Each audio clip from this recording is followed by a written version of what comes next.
Service in Fort Worth has issued a severe thunderstorm warning for central Denton County in north central Texas, eastern Cooke County in north central Texas, northwestern Grayson County in north central Texas, until 8:45 p.m. Central Daylight Time.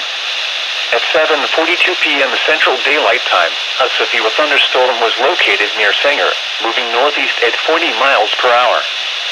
Hazard, 60 miles per hour wind gusts and quarter-size hail. Source, radar indicated. Impact, hail damage to vehicles is expected. Expect wind damage to roofs, siding, and trees.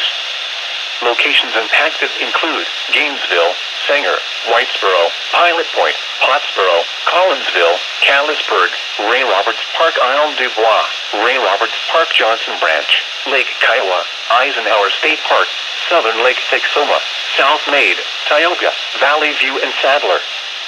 This includes Interstate 35 between mile markers 476 and 503. For your protection, get inside a sturdy structure and stay away from windows.